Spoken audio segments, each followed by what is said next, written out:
açısından.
1 minute.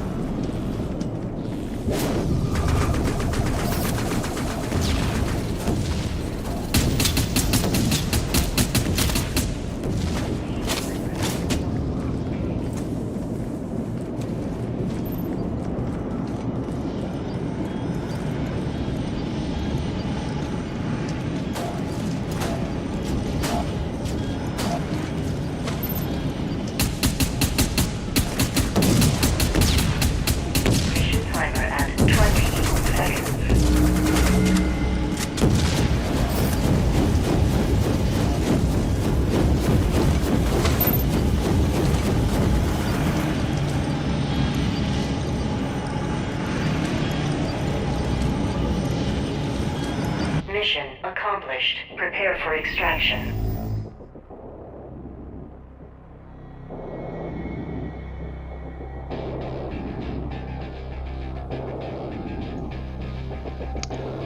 Hi everyone. Bit of a delay starting my anniversary stream today. I mean, I wanted to show all the matches in real time that I had 10 years ago today. It's part of the larger community project for the 10th anniversary, but what I've learned from this process is that editing takes a lot of time apparently. So I've got a lot of videos still working through based on obviously the kind of content that people have provided, and I'm gonna release that as soon as it's ready. I figured since it's 10 years there can't be that much of a rush to get it out, so I wanted to obviously kind of take the time and make sure that it was worth the kind of the putting out there. So in terms of the matches today, I think there's a lot of people using a lot of office gear and stuff like that. It's at this point it's like less than an hour to shut down, so you can see me using some Ritati suit with some experimental rifles as well. The problem I faced is that it's a lot of effort to kind of like redo all your fittings or like burn for all your officer gear. I was never really a fan of just dunking all your stuff. Can't buy back officer gear, so I was reluctant to actually use it. But yeah, so like I say, I'm going to just run through the matches now. Like, I mean, that one just you saw there, noticeable names. I think Pokey managed to get killed by an orbital bombardment, which is always good to see. And the matches you're seeing here are kind of some of like the special contracts they set up at the end. So it's kind of like effectively, no clone limits with like 1,000 banked. That's more like run down the timer. And again, since it's like just this is what I did 10 years ago, there's no kind of like cherry picking of me going like 30-0 in terms of fights. It's just like I think some of them, or maybe one or two, are a bit of a stomp. So have to see how that goes. But yeah, like I say, it's 10 years ago today. I mean, back then, thankfully, it was actually a public holiday, so I got to play again in the morning. I mean, a lot of my session was done the night before. I was playing with like CO Pyrex and his kind of crew. And the problem with that day, that footage that I've got is that back in the day you couldn't record just the match itself. Like you couldn't record the audio, or certainly the headset I used meant that I basically got a load of quiet matches. So they're there for kind of like montages, or when I'm kind of talking over, you don't need to see the actual sound of the OBs, as it were. But yeah, so it's been a while, 10 years. Like with the Project Nova reveal shortly before this, I think that revealed middle of May, and this is obviously kind of the 30th of May 2016. I had part of me was kind of like hoping there might be like some continuation, so I didn't just burn through all my gear. I realise now that's was wildly optimistic based on what we've known to happen, but in terms of the demo we saw, obviously that did have kind of the continuity of weapons and things like that, so I was always optimistic in that regard. But yeah, so I think in this footage we've got, we're going to run through some like ambush matches. I think there's some like tanking later on, and of course like the sad case of when you do get disconnected and I'm just kind of like basically staring at the screen after my last match. So as well, I'd like to just thank everyone for their kind of the contributions for the 10th anniversary submission. I mean, we've got a lot of information through on the kind of the Discord. Ripley kindly set up the channel for that so everyone could submit it. And there's some like, common themes going through in terms of a lot of people really liked just so many elements of Dust in terms of like this kind of the big one is the community in terms of like just a way of like kind of self-organizing. It was that ability to kind of create corporations ability to kind of like plan your tactics and set up your audio and plan for PC matches and that sort of thing that yeah, people really just resonate with people. So yeah, I watched these matches a while ago, but I can't remember exactly what happened. Safe to say it's going to be pretty violent with a good amount of officer gear, and yeah, if people are running officer mass drivers, that's going to hurt. So yeah, I think I lost some of my officer gear there.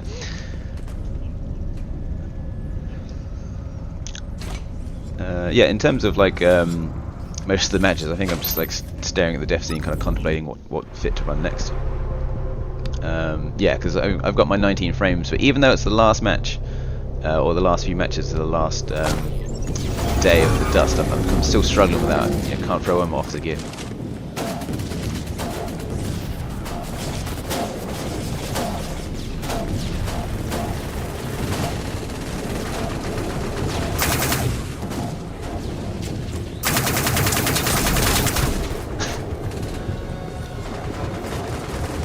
Yeah, you gotta love a shotgun to the back as well. I mean, this is like I wouldn't say it's kind of a true illustration of kind of like the typical matches, because like I say, it's just there's so much gear going around, so much kind of officer stuff.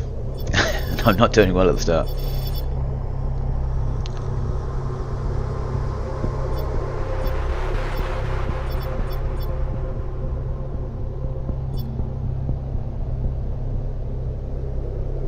So in terms of like naming all my fits, kind of had this kind of convention where I group stuff together, so you know, have like similar things with slight variations. Oh, and you can see, yeah, I'm getting stomped. I can't handle the rush. I think it's going to be the challenge of like the game design as well, in terms of like when you have this kind of ambush situation where your team is getting kind of like spawns are being pushed back and you're just really hurt, and it can get that kind of frustrating experience, especially when you've got the kind of gear disparities as well. So you can always see why like you know, it was difficult for new players to get involved, or you know, if they're kind of this is their first experience of it or something similar, they're obviously going to be put off. But I think in terms of player retention, like Dust had a really good, strong player retention in terms of like once you got set up, once you understood kind of systems, it meant you're much more likely to stick around for long term. And so, yeah, at this point I'm just trying to slay officer gear, even though I think I'm wearing just like advanced stuff myself.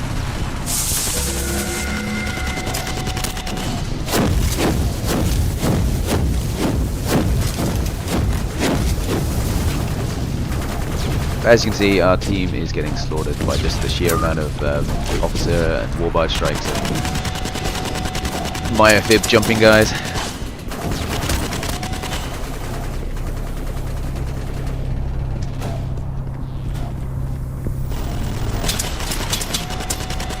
So I'm trying to remember the exact kind of fit up. So this one I've marked as kind of AV because this variant of the HMG can actually do damage to tanks. But I think the main draw is it's got that kind of slower fire rate.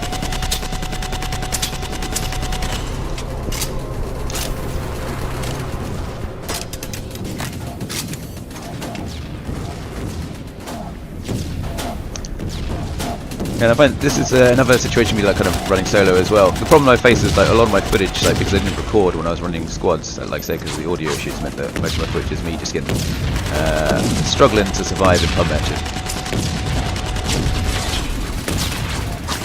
So these were like kind of the special contracts that run towards the end, like GM Archduke set them up from what I understand. So it's kind of like kind of custom rules in terms of like you had no limitations in terms of like squads. You could go in like a full squad. You could all like obviously pick the same side. So I think again it was good for the social side of things. At this stage they'd capped your squads to 4, I think. So being able to kind of like yeah, join a massive squad basically and go straight into a match was really good. And like I said, that's why I was running the night before basically with CO Pyrex and his kind of crew. A lot of good like kind of tanker battles from that. But yeah, like it did lead to like chaos though, because it was kind of completely imbalanced. There's no kind of like that team balancing mechanics in pub matches.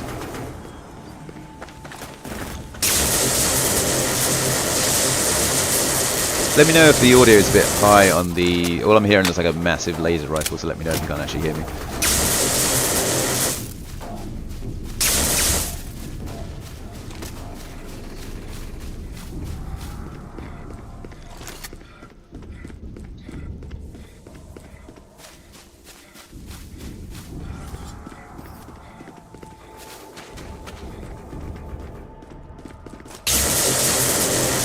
And again, since this is an ambush match where you've got this kind of custom rules. Like normally you'd kind of be pushed out of the city, and that'd be towards the end of the match. Like once you kind of you'd burn for the clones. So I think we're down like 124 at this stage. So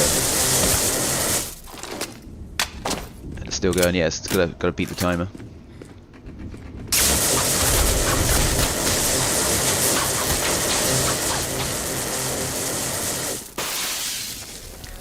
Cool. Let me know if that kind of is better for the mix. Yeah, because my mic's generally pretty quiet as well. So like, and more like kind of preparing pre-made videos, because I'm not really much of a streamer. So this is me just taking a stab at it. Like I say, in terms of like the 10th year anniversary content, I really wanted to kind of like you know, do some quality editing in that, and you know, that takes time apparently. So. I found with court matches, at the time I was living in Australia, so that really kind of put a hamper in my kind of court battles. Like it was for the most part just kind of a slideshow, and I don't think at this stage I hadn't got an SSD either, so it was yeah, couldn't get in there first either.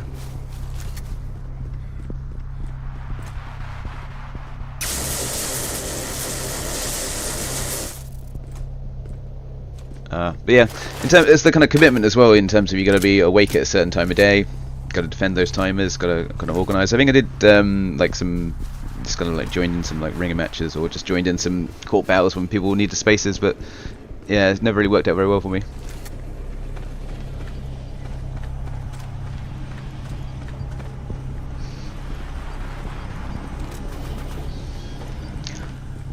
Yeah. Also, when I was going through my footage, I was trying to like kind of trying to pick some kind of notable names, or like looking through and seeing exactly what kind of players I'd faced, but like just kind of going through the sheer number, like because it was free to play, there really was a kind of massive churn of players.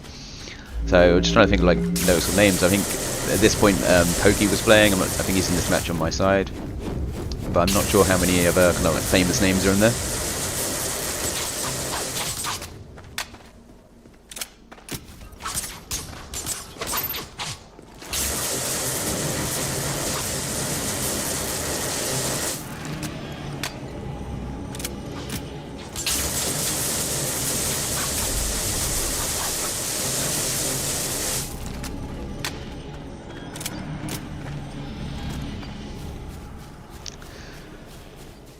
Yeah, and it's just trying to like pick people off from distance with a laser rifle. It was always good fun, like until you get someone come up behind you with a shotgun, and then your long-range weapon doesn't really work anymore. But again, like this kind of setup, you do get some kind of interesting matches, because it was like so. Like say you did have that kind of clone death, or the clone limit, basically this kind of match. So you, instead of like just being focused around the city, you kind of like spill out.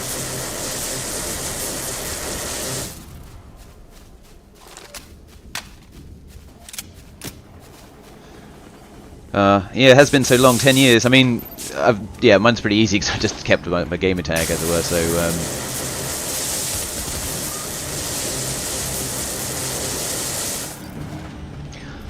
you can name your character individually. You had like 3 character slots, so yeah, you didn't have to worry about like PSN names or anything like that. 'Cause, yeah, it had the same kind of database as EVE Online, so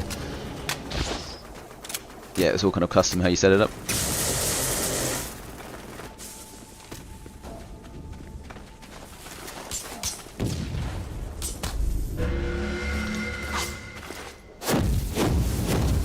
That is a very ominous sound when you hear the OB.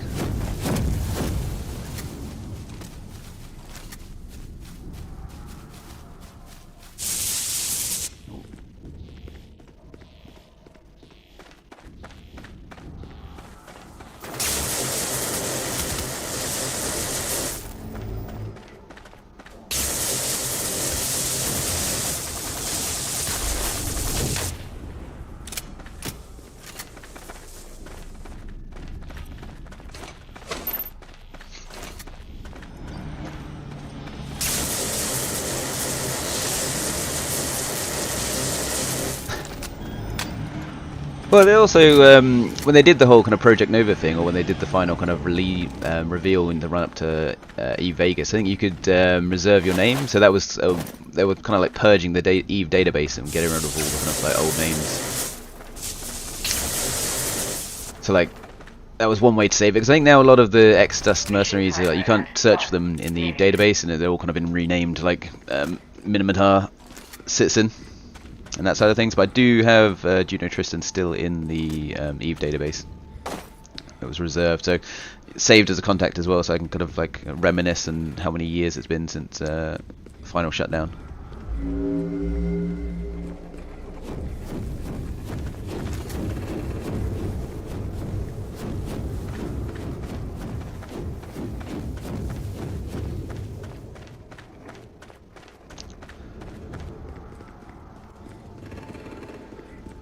Yeah, and I think at this stage I'm kind of reluctant to go back into the city because I've got a long-range gun and the match is about to end, so I think I'm just waiting this one out.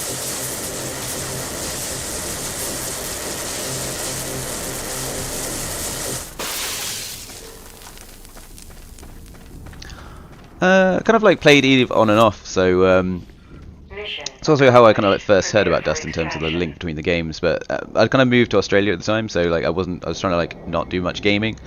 But then the kind of intrigue of connecting these two games kind of brought me back in. And you know, when it's too hot in the summer, you got to do something. So yeah, in terms of, I did manage to drop water bombardments as well. Like done it as part of being in the match at the same time, but also kind of like just supporting. And you know, you can all got all the kind of chat channels like the Amar, Pi ground control and stuff like that.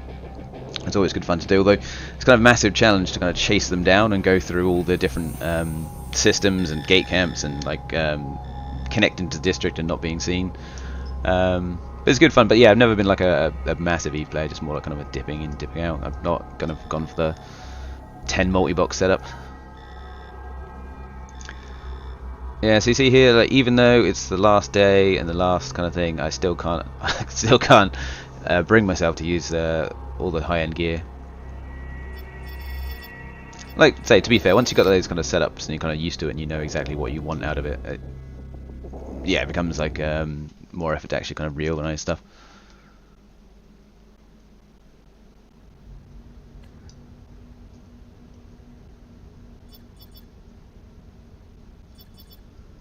So how are we doing for time? We've got, I think, 20 minutes until shutdown, so I'm not sure if I get into 2 matches. Yeah, I think I do like a tanking match, and then it's like a main tanking match before the final match.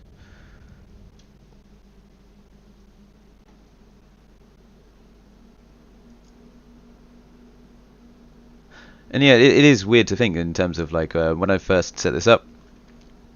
Oh, sorry, when I, 10 years ago, you kind of think, okay, well, they've just announced this kind of sequel. They probably want to capture their player base, so, hopefully it won't be too long of a wait until we're back on the ground on New Eden, but it has been a while. In terms of the orbital strikes, so you had the kind of Capsuleer provided one, so they are... so those require, they're in faction warfare and planetary conquest. You had to, like... Eve Pilot in Space had to go to the appropriate place, so that'd be Molten Heath in Planetary Conquest, or the faction warfare battle system that's happening. And then they connect to the district, and I think it's every 3 minutes they can drop an orbital. So the option becomes available. I think it's flashed up in the Dust match. A squad leader can then kind of basically pick where they want that OB to hit. So like obviously they want to get as many enemy players as possible, and then the Eve Pilot themselves will drop the OB by pressing F1 and smashing down with the various ammo types they had.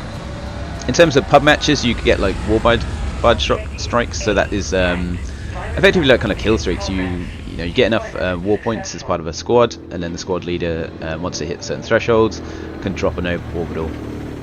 And I think towards the end as well, they added different types in terms of like a major warbird strike, and then like EMP ones to kind of disable electronics, which is really useful in Planetary Conquest and hard press matches where you don't want to risk doing a load of team killing, but you want to be able to clear your enemies out of the city and get rid of all their links. Is a good way of doing that. Yeah, the Battle Finder wasn't used very much at all. I think they did it very kind of occasionally, testing some kind of special contracts, I think, but it was definitely underutilized. That's why I like this kind of era as well, in terms of chaos of everyone could join up to the same match, basically. Warning. Objective E. Null cannon targeting NCC.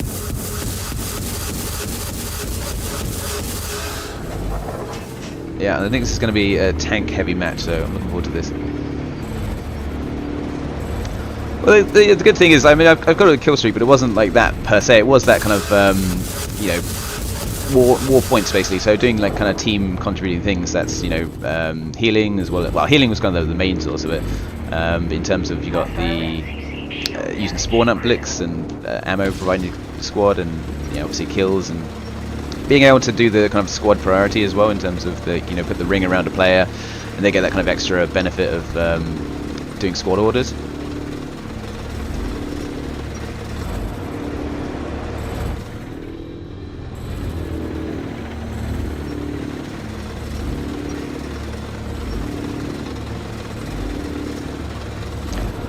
So I think I made this hard mode in terms of in a tank, but I don't have a squad with me. So I think that's one of the main benefits of being in a squad, when you've just that kind of situational awareness. You know, people can tell you if they've got an enemy tank incoming, and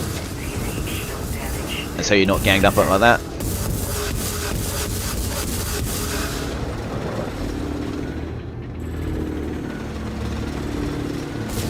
Yeah, I mean, I like the assault dropship. It's always good fun. Expensive to run is, and I think that's the kind of problem. Being a lot of my footage is solo. When I am using stuff like a dropship, then it's, you know, I'm not a huge benefit to the team in terms of, like, it gets some kills, but it's mainly just being chased by swarms the entire time.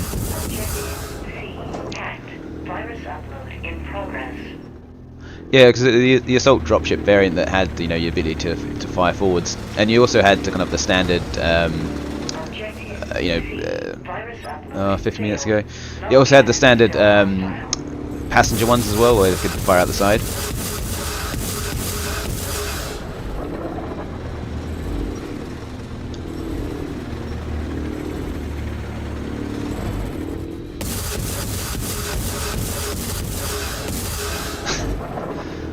I do always like an LAV exploding as well. Objective B. Null cannon targeting NCC. Objective E. Virus upload complete. Null cannon targeting hostile NCC. So I don't think I showed it in this match, but one of the great features that Dust had was that kind of live mini-map where you could actually see what was going on, or where, you know, the enemy was, in terms of, like, you had this overhead view. Like, I think it kind of fit thematically as well, in terms of, like, you know, you've got this kind of feed coming in from orbit that you can see, or maybe from your war barge. Yeah, it's kind of a great tool, especially if you are kind of solo, in order to kind of like see exactly where the enemy was. And it only worked at scale in terms of, like, you know, obviously your tanks were the big things you could see.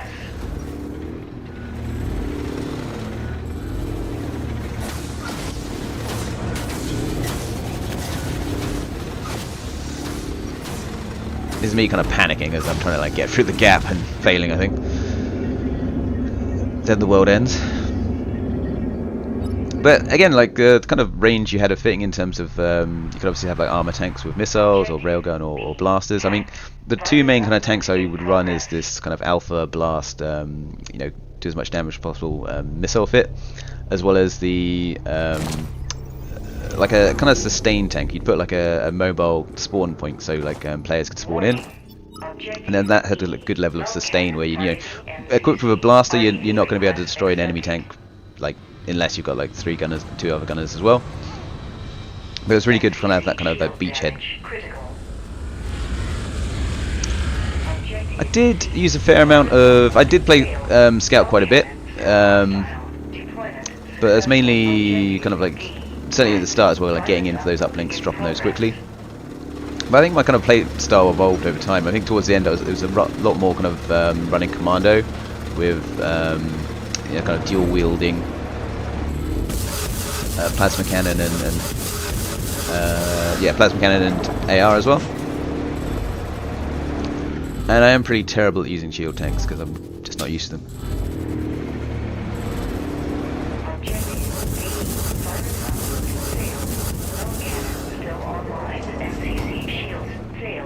Objective C hacked.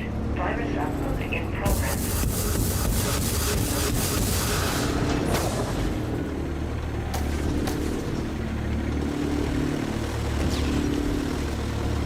Oh man, I'm getting too engaged in this drama. I'm like, do I actually survive this one? I can't remember. Virus uploading failed. No Guessing no. cannon still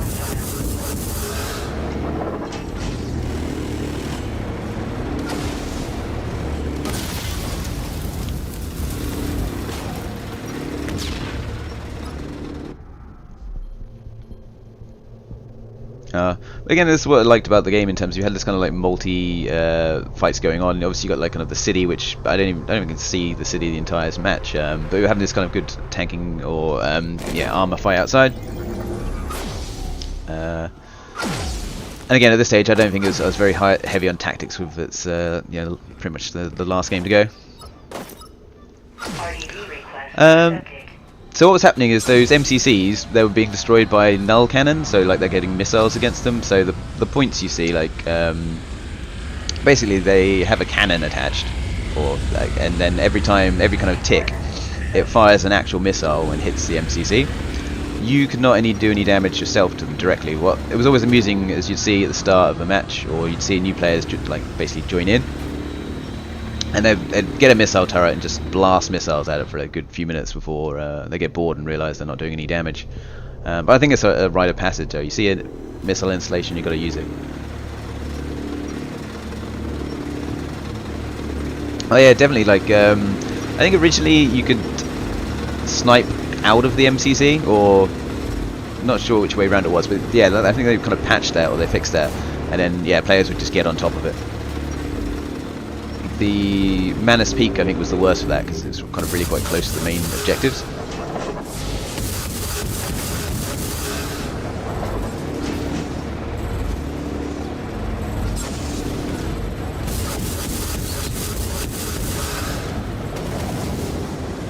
Objective B hacked. Virus uploading. And see, when you want to have a nice fight, and then some guy with a swarm launcher comes and tries to ruin your fun.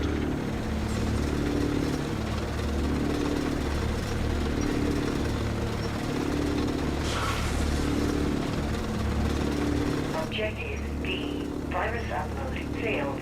No cannon still. Yeah, so I think at this stage with my everything on cooldown, I'm just trying to like get to a bit of safety. I tried as well. I didn't like the tactic of like going into the red line. Like I feel that's obviously the gameplay allowed it, but I kind of the code of honor. I didn't want to like just stream back to my own red line. I kind of hide out the cooldowns to go in.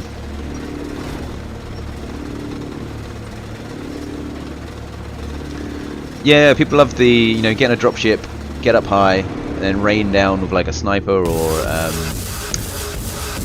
yeah, like using kind of like mass drivers and forge guns, stuff like that. I don't think there was a way to cloak dropships. I mean, there may have been like kind of when they first did like Logi dropships, but not to my knowledge. I mean, certainly when they first spawn in, they're kind of like the RDV spawns them in a bit cloaked, but I've always been able to see vehicles as far as I'm aware. MCC damage 50%.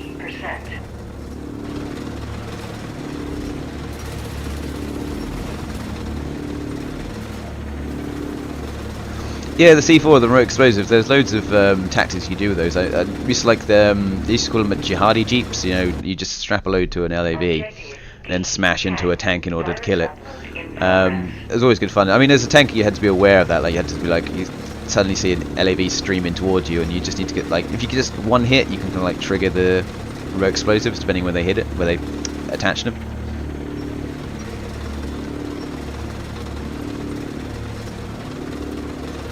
So yeah, I'm popping my damage, I'm popping my shield. Oh, so close. And another thing you had to watch out for as well, this guy's obviously just jumped out of his tank because he's like, I'm gonna try and hit you with a forge gun instead.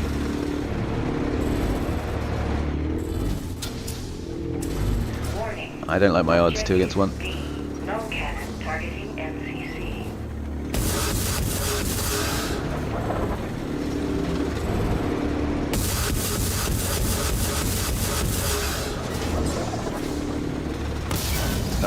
Yeah. MCC damage Can't win 'em all. critical. This is always the worst part though, like, in terms of like you die right before the end and you're like, ah, do I have enough time to get in and kill? So I think that might have been my last ever time in a tank.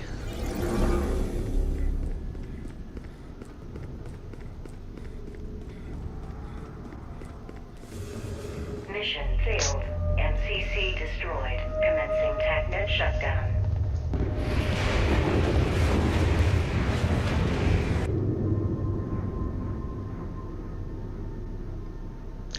That's the thing, you can't end on a victory, right? Like you gotta end on a defeat.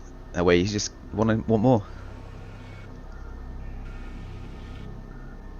I know, like I find myself getting distracted, just like I just want to, just watching my old matches kind of thing. It's like kind of when I'm like say trying to do this kind of editing for this 10th anniversary. It's like, I find myself just watching far too much footage. But yeah, it's good. It's all recorded and stuff like that.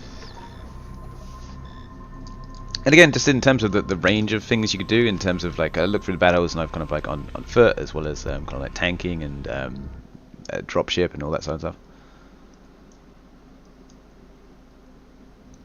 Yeah, like when everything kind of costs you money, when everything is like, it's your equipment that's on the line, it's your like death has a cost, death has a risk, like when to escalate, when to kind of like run your cheap gear, because Predator stomping definitely was an issue in terms of like players running the best gear and going to pub matches and stomping, but like you could obviously kind of counter that with like, well, I'm not going to win this match, or it's kind of against a stacked team, but I can certainly like hurt their wallets.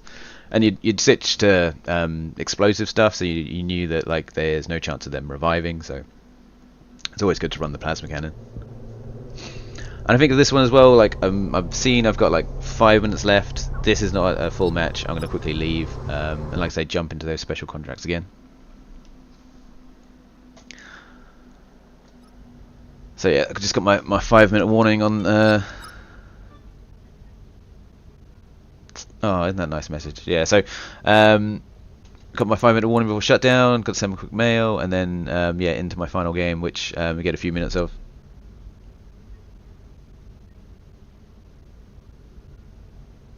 Well, I did like when they introduced the kind of the skin system as well, in terms of like I'm running my faction warfare Amar fit, which I loved.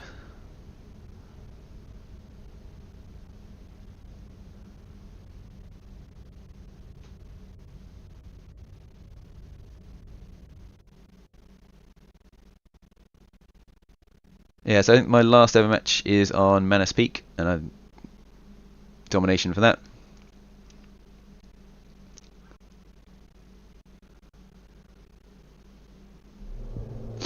Oh, exactly. You just like kind of like the level of kind of chat channels and like customization and all that kind of stuff. Yeah, really enjoyed it. Sadly, I think that kind of era is over. Like with the rise of like kind of third-party tools. Yeah, the rise of like third-party tools, Discord and stuff. I don't think any games company is going to put that kind of same kind of system in. I think Eve has it because it's kind of a legacy, and like I really liked it in terms of Discord is great, but it doesn't show when people are actually in game. Like when people appear on chat and Dust and Eve, like you can actually like kind of swat up them there and then. So I think for my last ever match, I decided a bit of drop shipping would be a good way to go. And this is the assault variant, so I can actually rain down missiles.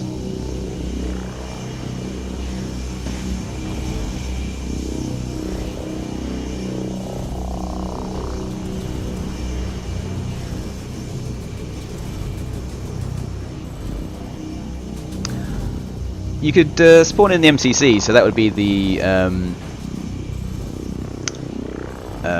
so like kind of the things you basically got to defend, or the things that are being fired on the missiles, and then drop down to use your inertial dampeners, or you could fit a dropship with oh nice, you could fit a dropship with a mobile spawn unit, so yeah, you could just have players spawn in and then just you could just drop down wherever you wanted, really. So I think this is a bit of a challenging one to do a dropship, because it is so a small map. You're getting kind of like fired on both sides, but gotta go out in a blaze of glory.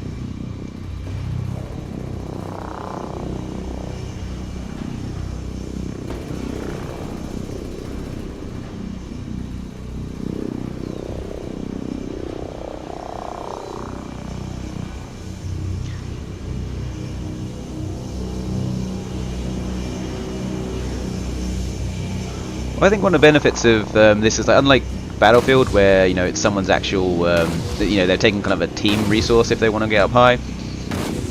In this, it's your own dropship. So if you want to get your own dropship and like just jump out and land on a rooftop, then have at it. It's your money.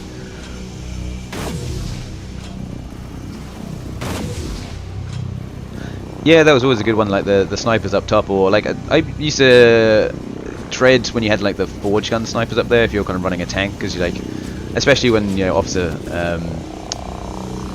forge guns were so prevalent as well.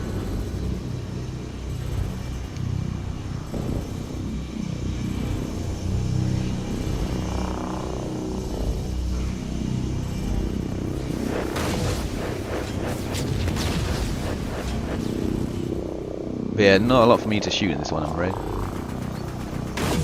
think I just wanted to have my last match with a dropship, so can't complain too much.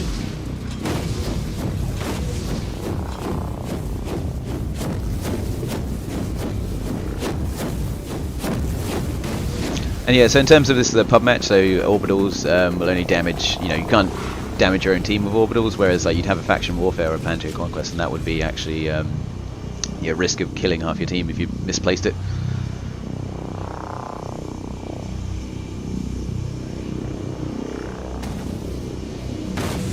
Oh yeah, another risk as well, like in terms of dropships, you had people would try and just kamikaze you, but this guy, if that was his intent, he's definitely a rookie, because shield dropships are garbage.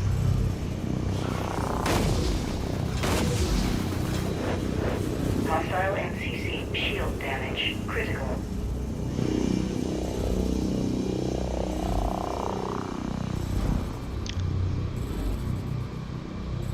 Yeah, I did like that kind of transportation aspect of it. I think this map is quite small, so you can really just run from spawn pretty quickly.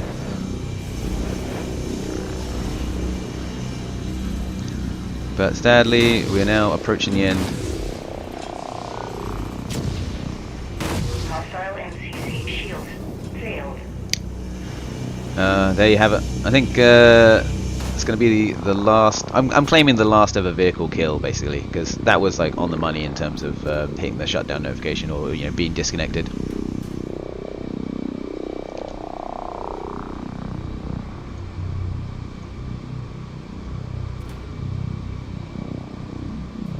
So you have it. 10 years ago today, the game shut down. Last ever match, other than Dust MU and the kind of Resurrection project.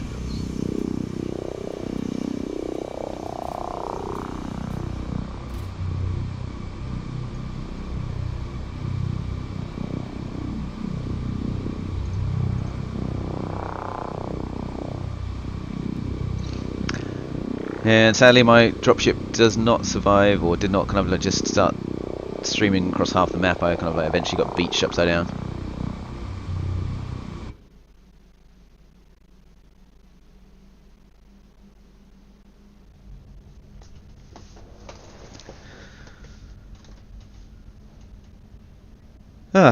Yeah, so 10 years ago today, last ever game. I think in terms of like bringing it back as well, in terms of like kind of emulation side, I mean, the team has done kind of amazing things in terms of kind of get it up and running, and I think they're kind of going for the latest Warlords build now. To me, it's just like, yeah, a bit of a challenge in terms of how to phrase this. Like, it was kind of like a complete game in terms of like just like on the range of like the number of players playing it, and like kind of the range of tactics, and like you had the kind of super progression and stuff like that. It's something that like I hope down the line they can really capture with Vanguard in terms of having that kind of like deeper progression, deeper meaning, and kind of integrated into Eve. But yeah, certainly, it's just Dust at the stage of kind of like my only game in terms of like it's just like it would just absorb all your time because it's just the only thing you wanted to play.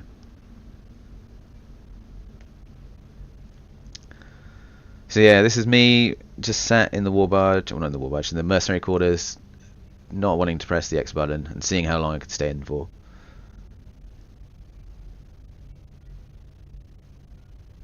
But yeah, this is the end.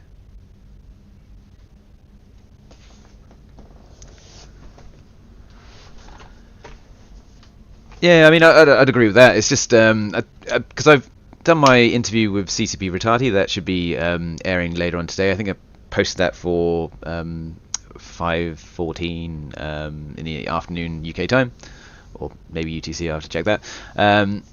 But yeah, like it's what we said in terms of like when they were developing Dust, they were unlucky in the sense of like if they'd gone earlier, they would have hit PS3 in its peak and they could have done well. If they'd gone later, they would have like seen PS3 got on the way out, and they would obviously have to kind of like pivot towards PS4. Because I think as well, like if you've got to the stage where you're about kind of close to releasing a game, but you see the platform was dying, you would have that kind of extra push of like, oh, okay, well we need to kind of like put the money in and just convert it to Unreal 4 or convert it to the PS4. But yeah, sadly it was just wrong time, wrong place. Yeah, I mean, looking at the chart, like it had a decent retention. Like it never kind of exploded in population. And I do wonder whether that's a case of it just wasn't properly advertised, or didn't have that kind of money behind it to advertise it, and never got kind of started. Because there was a quite a strong player retention, or quite it only when it hits really like just what is about like November, kind of like 2015, I think is when it really kind of like starts to tail down, and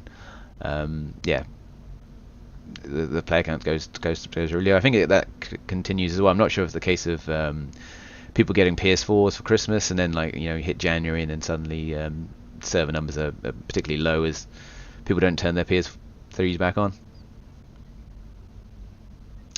Yeah, I mean, with Vanguard, like they have experimented with the kind of PvP mode. At the moment, they're focusing on kind of the extraction core, and I think what gets lost is that it is very early on in development. It is, they did kind of pre-alpha, they did experimental phase, and they've kind of like shrunk back into like an alpha to like kind of do a polished core of the game. And if the team have the support, if they can develop it long term, like I have faith that they'll do something great. It's just the case of at the moment it's an extraction shooter, which is not appealing to my playstyle. So yeah, I'm kind of like waiting to see what more gets added on, as it were. Because again, in terms of the extraction shooter, that kind of gameplay loop I don't like. In terms of like Dust had a cost per def, but you could purchase things easily. You could just, okay, here's my loadout, here's my fit. I can make a massive loss in this match if I really want to win it. But it'll be the case of like it will cost me. I'll be net loss, but then I'll be able to like just simply buy that back, and it's not, oh, I need to go to this specific place to get this specific crafting recipe to make this specific thing. So yeah, like I hope eventually we do have like a loadout system and a market where we can kind of easily replenish things. In terms of the 9v9 mode, yeah, I played a fair amount. I mean, we were as part of kind of the VIP program in terms of we have behind the scenes playtests and stuff like that. And I was disappointed that we kind of requested some minimal viable product, minimal like changes they needed to make to get the insurgency mode off the ground. But I think they were kind of preparing. They were trying to do their new player journey for Nemesis, which meant that insurgency didn't really get much attention. So. And I think it's what it kind of suffered from. It was bugged out when they first did the Nemesis build, in terms of you were guaranteed to lose all your gear after being advertised that you'd lose none of your gear. So that certainly kind of left a bad taste in people's mouths. And then you've got the problem of actually queuing up and getting matches as well. Yeah, I mean, like just. Again, like in terms of like the content, obviously Vanguard's kind of very early days, and it's it's not fair to compare against Dust in terms of how complete it was. But like Dust was great in terms of just the variety of fittings and just how everything kind of interplayed. I mean, again with Vanguard, we asked kind of like four things to be added to the game,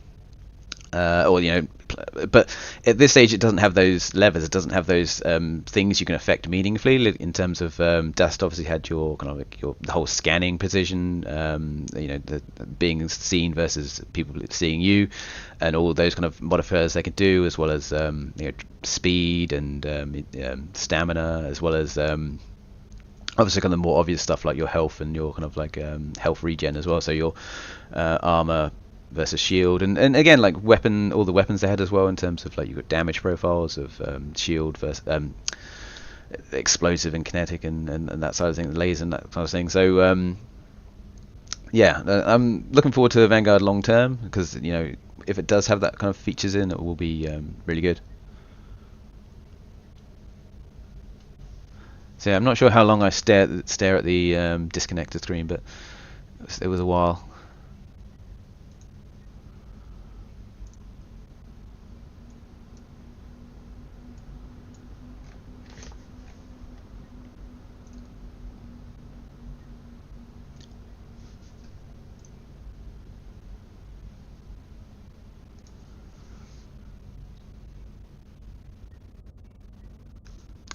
So in terms of the pre-game for Vanguard, at the moment, we there is no suit modification, but you can equip different weapons. I think they've got 3 planned for Avalon, and those weapons you can modify with chipsets. So you can change. I'm trying to think of what they've kind of left in from the last one. So it's kind of like you can do like a headshot bonus, or you can do like stability improvements or hipfire improvements.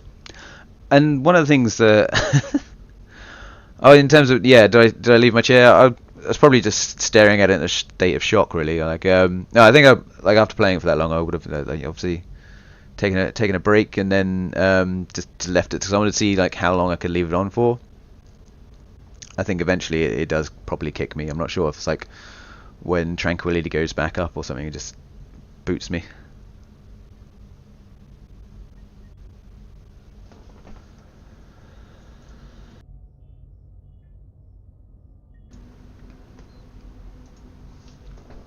But I think as well, like, it was kind of my last footage as well, so I was like, well, I'll just leave it running and see what happens. Like, eventually it does boot me, and then I'm just like left at the end of life screen saying like, dust is gone, but stay tuned.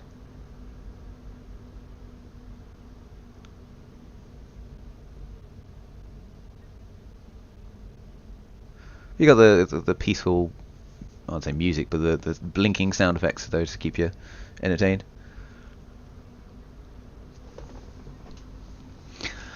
So in terms of when I do eventually get kicked out, like, do you want me to play another match? Like, I've got I can probably find some old matches and see what I did in them.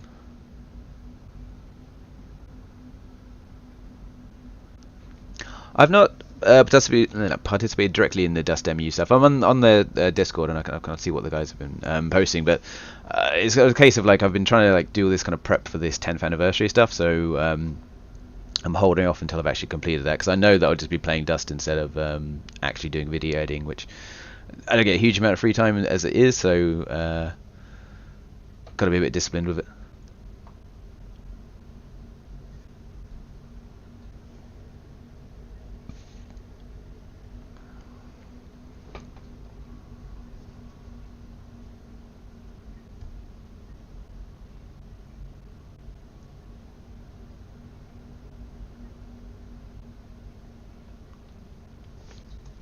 Yeah, in terms of content, like I'm planning for the kind of, or still working on in terms of the 10th anniversary. So obviously I've got a submission of what all the guys have kind of like posted on Discord, and then some people have kindly sent me some like videos and stuff like that. So I'm still finishing that off. I'm looking to do like kind of a nostalgia reel, as well as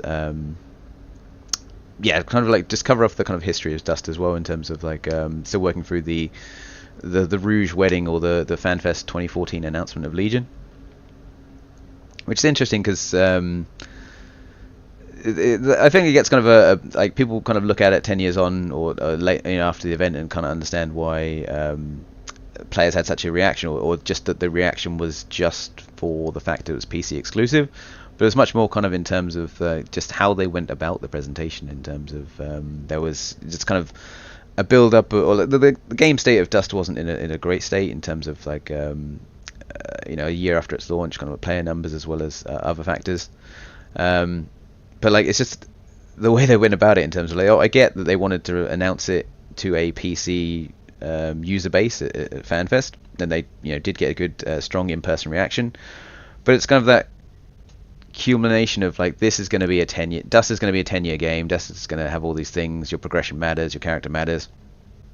And then that player base being kind of like thrown under the bus because of like just the lack of information on that stream. It's kind of players had been notified. Oh, sorry. Yeah, there was very little information on the stream. It was like, here is going to be a Dust keynote, but actually it's mainly about Legion.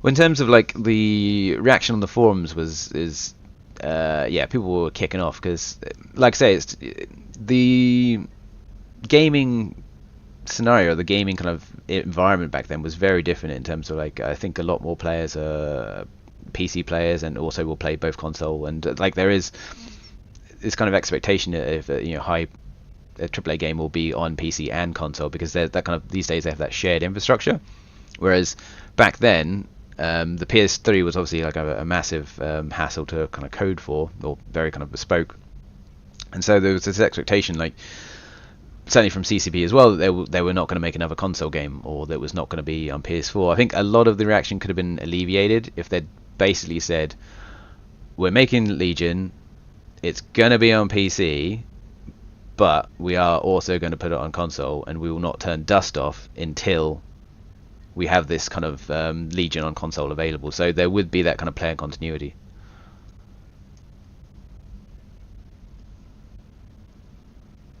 Yeah, I mean, there's a lot of projects like going through, like Legion, like the 2 iterations of Nova as well. Like I'm kind of cover it off a bit, like I said in my interview with CCP Brutali that goes on later today. So kind of the initial 2016 Project Nova demo, that kind of I think there was like 8v8 or kind of like pretty small scale in a spaceship, versus the Project Nova we saw at Vegas with fighting on the surface of ships basically. Yeah, so Legion was basically, and that's where it kind of ran into the issues as well. It was a port, or like taking the kind of code base of Dust, adding more kind of like salvaging mechanics, and like I think PvE was kind of the game, adding those elements to it as well. But they ran into the problem of like, it was a kind of a dud code base in terms of like it was too. They were on a branch that was going to. They were on their own custom Unreal 3, and that was kind of like not the way to set up a long-term game. And yeah, unfortunately, they kind of like realized that, and I think their game plan was then obviously kind of Unreal 4, Project Nova. But they viewed that. I think this is kind of the crux of the issue. Like Dust wasn't a kind of a roaring success. Like it was, did generate good revenue at the end of the life, or and that's why CCP wanted to make another game, but they weren't convinced that there was enough market for a Dust. There wasn't enough market for Dust 514 basically, so that's why we never got this kind of like direct port. So there we are at the end of it all, unable to connect.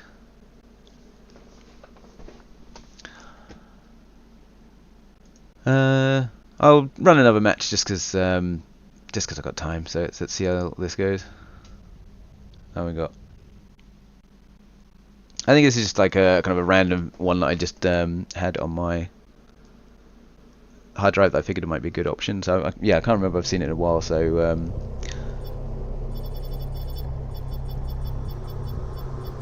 see how that goes.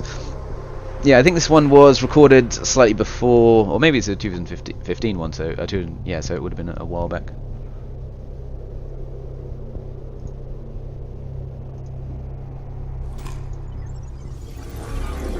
Capture null cannons to destroy hostile MCC.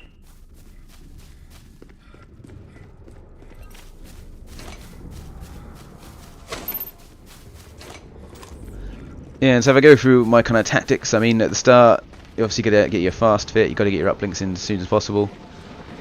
And if you're on this map, you might as well try and hack the point as well.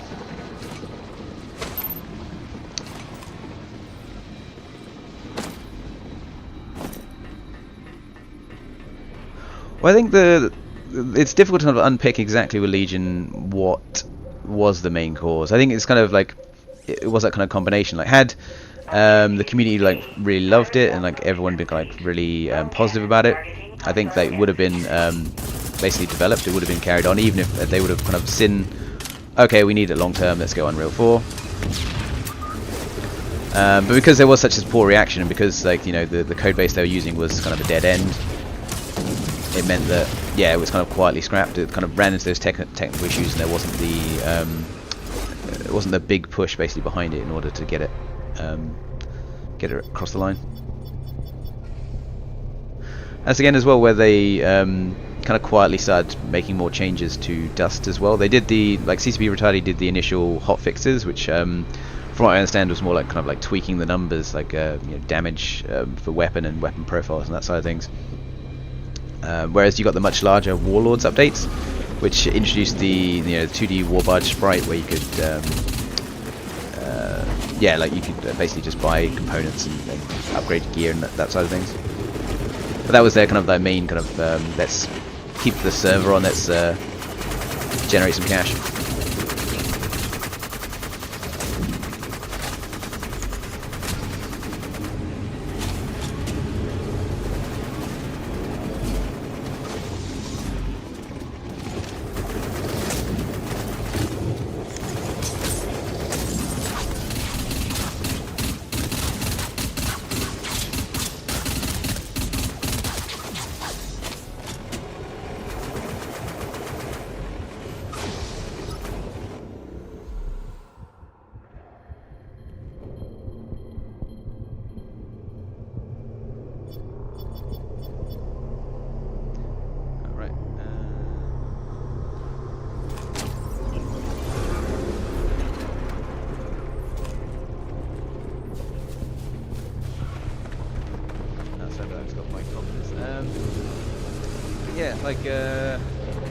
It's the thing is like just being able to change battles on the fly as well. In terms of like attacking vehicles. That's just what we do.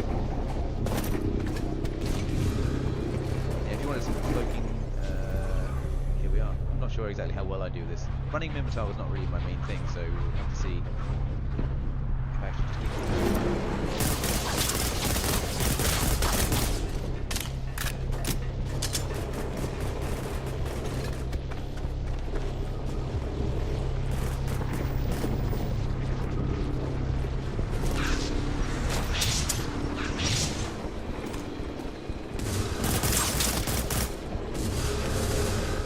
Okay, you should be able to hear me better now. Sorry about that, I was just kind of accidentally just messing with my mic settings.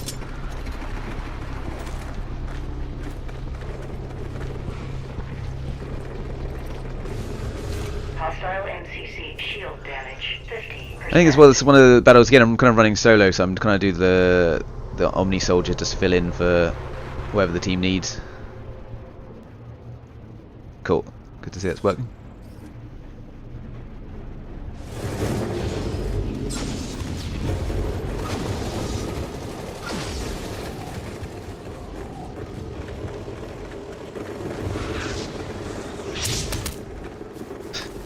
Yeah, so I'm going to use that clip as part of my like nostalgia video a while back. Like it's not something I do very often, running over knives.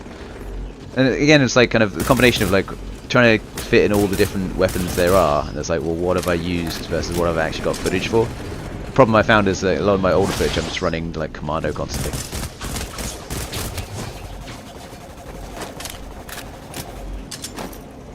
Objective A hacked. Virus upload in progress.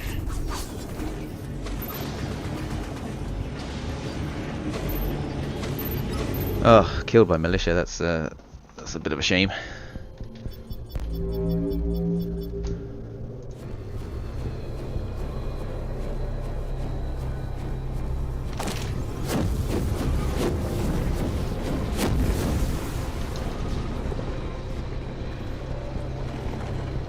So I think this map, yeah, I did used to like it's kind of like, how to describe it, but you're kind of like, you're really trying to push, like kind of grinding into the core of where the objective is, and then you kind of like take it over, and then it's like roles reverse, like your enemies just trying to like massively break through, and like you got your Lodgies doing your reptiles and stuff like that. I think this is one of the games. This is kind of the matches where you could like solo, give yourself a squad lead, and then if you lodge, you'd have enough war points to create an OB all by yourself.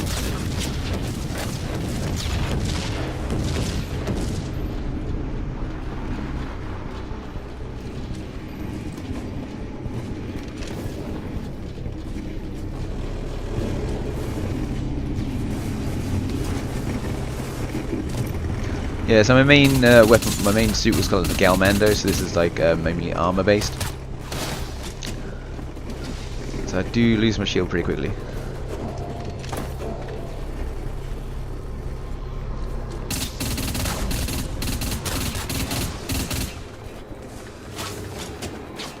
That was close.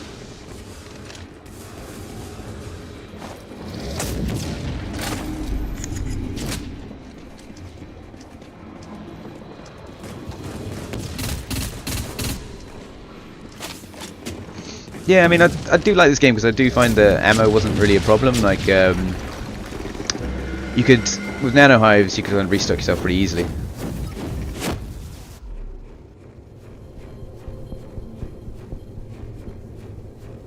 And it's one of the reasons why I didn't really run heavy that often because, yeah, like I just blast through ammo so quickly. I'm not much of a conserving things kind of guy.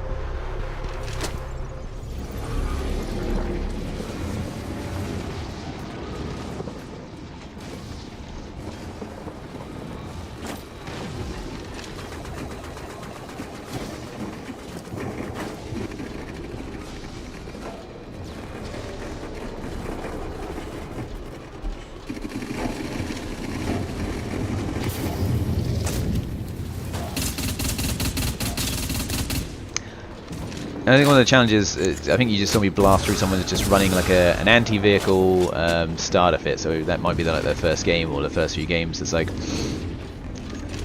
yeah, like sometimes the power disparity can be quite high.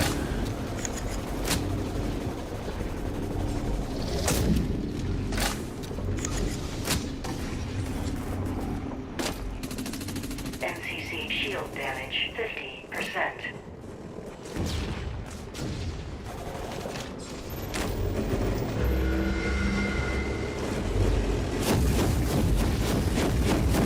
I think it's like if you're not in the squad as well, you never knew whether that OB sound was like the one was yours or the enemy's basically. So I'm just trying to clear the uplinks, see if I can kick him out as much as possible.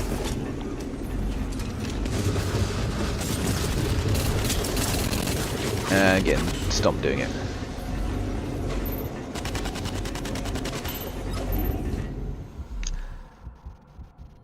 Yeah, I think as well, like being heavy, sometimes you encountered a problem like you could spawn in a location and get trapped because like you couldn't mount the you couldn't climb the tiny little curb. So yeah, heavies could be a challenge. I mean, I think my main reason for not running it is because in this era you would kill all your equipment. So if you drop some uplinks, it meant that and then change to heavy because of the bandwidth changes. It meant your uplinks got killed. And being in pub matches, it meant that basically, yeah, spawning in was or having a sustainable way to spawn in was a challenge.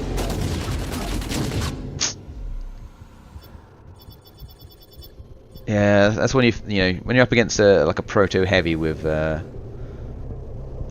Logi behind them. That's when it hurts. So yeah, now I've just kind of spawned into my brick fit, which is basically, and also because I was used to run solo as well, I favoured the Caldari. Yeah, Caldari heavy drop shoot because that meant that a lot of the damage against it was going to be explosive. It was going to be bullets as well, so they had much better resistance. I think this is my burst variant as well, so this is me shredding.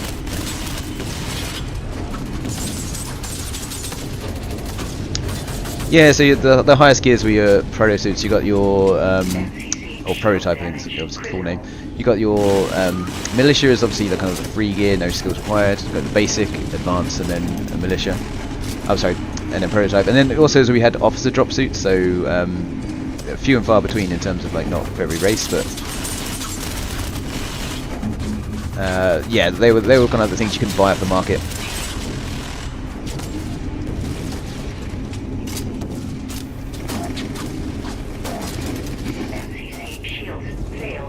Yeah, so with no kind of Logi behind me, I'm relying on the Caldari shield rep to kind of do a lot of the heavy lifting.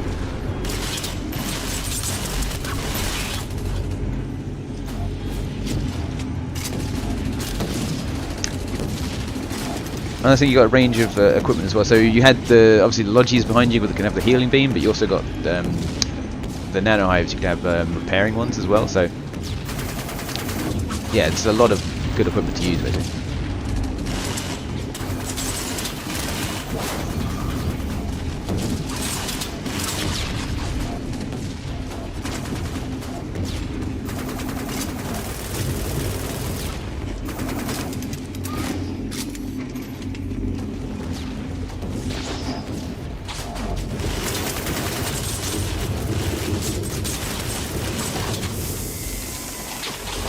Yeah, and with the HMG as well, you had to kind of watch the overheat. So yeah, otherwise you basically just you're a sitting duck for however many seconds that takes.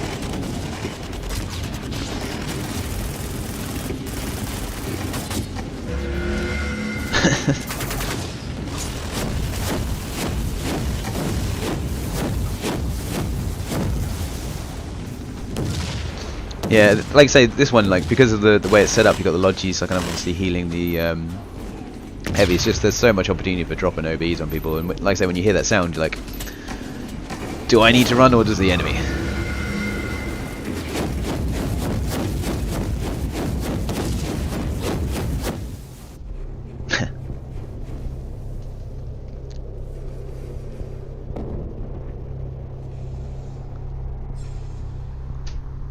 But yeah, we're against like good crew. I remember that Queen Bee or Queen Bay, I don't know how to pronounce her, as being someone that you got to watch out for. Again, like I say, trying to get like matches where there's like notable names is a bit of a challenge. There's just so like again free to play. There's so many players out there, so much kind of churn available.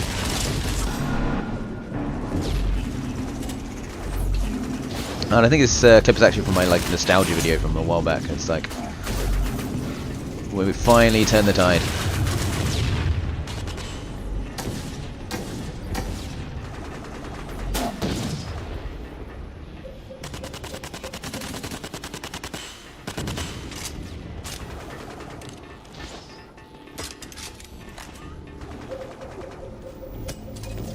Objective A hacked. Virus upload in progress.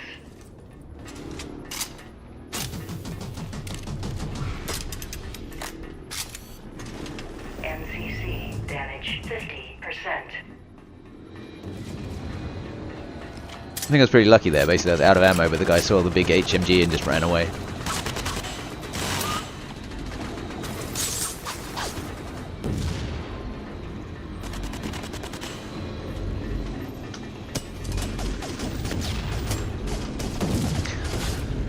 I think as well, like Daring Suit was a good solo one as well, because people would actually rarely. I don't know how I managed to do a team kill there. People would rarely actually run the flux grenades, like the ones you kind of like do damage to shields. So that meant you kind of shielded from a lot of the explosive damage.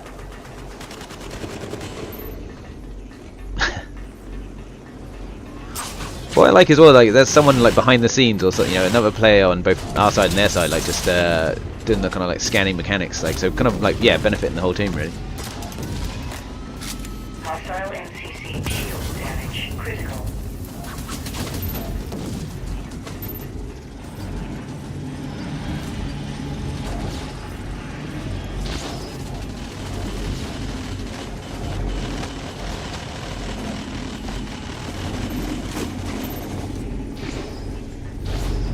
Yeah, and so like I say, I generally always run flux grenades because I found that most of the weapons I'd use, like stuff like combat rifle and like HMG, they're mainly kind of a armor, damaging weapon. So being able to strip someone's shields and just blap them, always handy.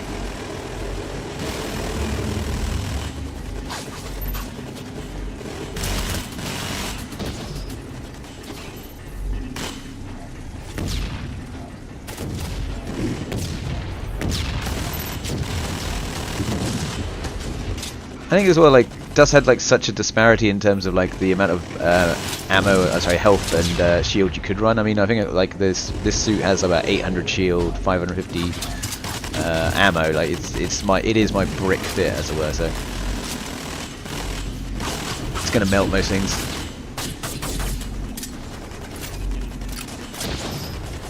And there were like you mentioned before, in terms of like having that agility, scout suits are really handy. You could. This guy didn't manage to get away with it, but you could like just try and run in with some remote explosives, hope you're not noticed, and then detonate a load of people.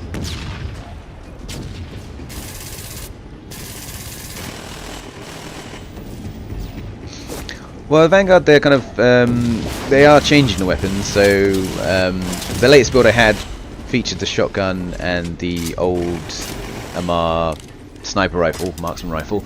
But from what I understand, they're basically reworking it. The Mimitar are going to get yeah, not a shotgun, but like a similar kind of weapon.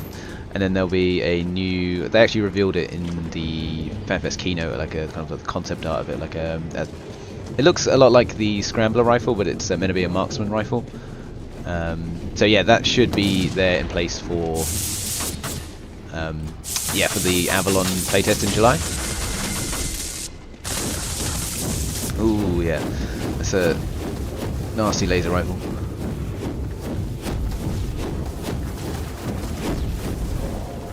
Well, they're like a variety of tactics with the C4 as well, the remote explosives. You got the some of them actually, like the Gal Lag facility, you could have like a drop ship put you in above the main point and then just drop down some, if you try not to be noticed, then you can just drop down some yeah, some remote explosives and just kill a load of people.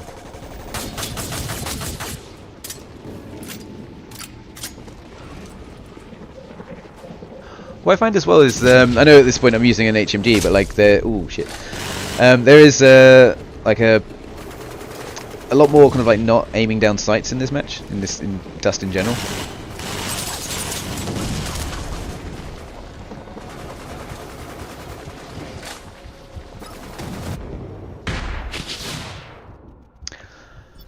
Something to retaliate, like I filmed it a while ago actually. It was kind of like in kind of the March kind of time, so we didn't cover off too much of the specifics. I did a separate video, so of the interview I did, I kind of like sliced out a chunk of it and kind of uploaded it. That's the part that kind of mainly focuses on Vanguard. But I think like the mechanics they've revealed at FanFest in terms of eventually kind of interact with Eve in terms of the finding getting the kind of salvage gear, basically getting the what they call it, the kind of stuff that's lost to the graveyard. I think it's interesting.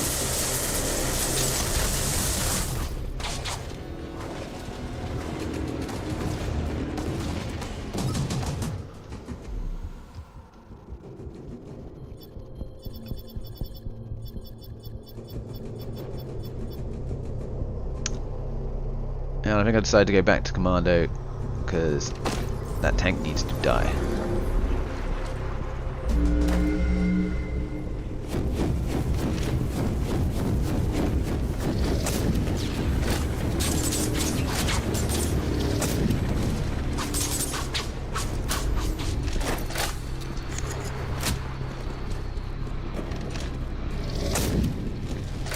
Yeah, so when I did the actual interview, like that's obviously before like all the kind of contraband stuff had been revealed. So yeah, obviously didn't want to do any spoilers at that point.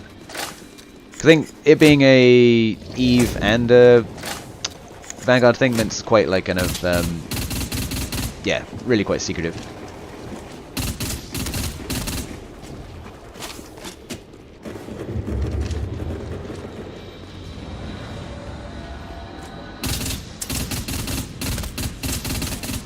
Yeah, that's when you feel bad, when you kill a new player and then kill a new player reviving the new player, then kill the new player again.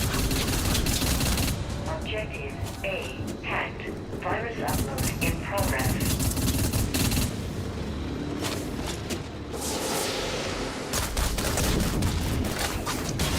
Yeah, when you kill people in the kind of the new fits, you never really know, or the kind of like starter fits, you never know whether they are actually new or whether they're just incredibly cheap and they needed to earn money this round. Yeah, nanite injector's pretty handy. So you had the kind of different tier levels as well. So you can have like the prototype ones, and they're revived nearly to full health. I think that's 90% health. So definitely could be like a game changer. As if you're reviving a heavy as well, when you're you can hit them with a proto needle. Oh yeah. Warning. Objective Got shot. Got seen. Yeah, you could revive on the proto needle, and they might be in the firing line, but they'd have so much health on revive they'd be able to withstand it.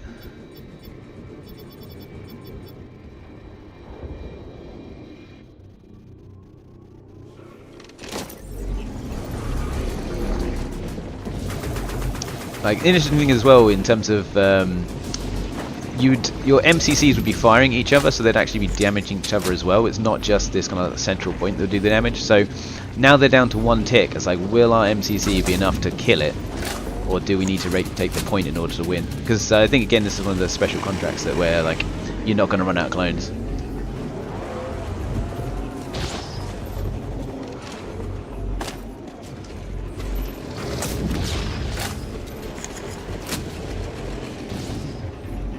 So at this point I'm just trying to clear as many links as I can.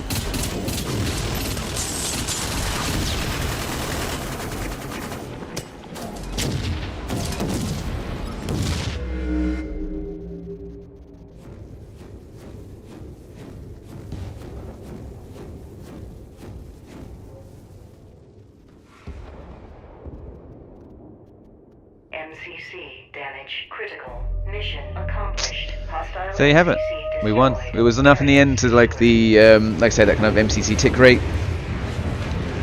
Well, that was a close fight.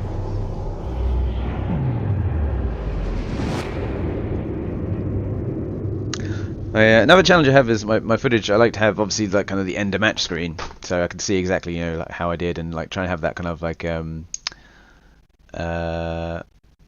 oh sorry, why the orbital strikes red? I don't know. Like certainly like the Capsuleer ones, they would have different effects based on like what ammo is used, but yeah, I couldn't tell you why it's different in this one. Yeah, like in terms of my footage, like I need to make sure I've got like kind of the end of match screen so I can see like kind of like player names and stuff like that. But yeah, sometimes it kind of bug out, and that kind of means like, should I use the footage, should I not, kind of situation. Yeah, so you can see this was a bloodbath. And yeah, like just look at the kind of war point numbers. Like, you know, if you were a Logi in that match, you were making bank basically. But yeah, I think I'll end the stream there. That was kind of like covering off the last day of Dust, and you know, a bonus match at the end. Like I say, I kind of well, the other thing with the scoreboard, I tried to like see who was involved, try and like capture as much as possible. I think again, like when you're recording this originally, you don't think you're going to be looking at it like in 10 years time. So I think sometimes like if I like is doing badly, I might like kind of stop recording and stuff like that. So yeah, and eventually kind of have to like clear data as well in terms of get rid of old matches. But there's still a lot I've got left. Yeah, so I've kind of enjoyed the stream. Like, I mean, I try to do this again in terms of like have some old content and talk about some of kind of the like say the community info, or you know, community provided project we've got. I mean, certainly like a lot of people you know, just enjoyed the kind of social aspects, enjoyed the game, and as well people recognize that it wasn't just this kind of like flawless game. You know, some of the shooting mechanics could be pretty janky. It's just the fact that there had so much depth to the game that kind of made it interesting long term. So yeah, like I say, thanks for everyone joining. This was kind of like me trying to, I needed to make sure obviously I kind of created something for the temp stream on the day. I mean, I've got this kind of CCP retarded interview coming up later today, but like I say, I've got more content coming soon. I just didn't want to be in a situation where I'm you know, promise to deliver all these kind of things and then fail to produce something. So yeah, like thanks everyone for watching, and I'll catch you next time.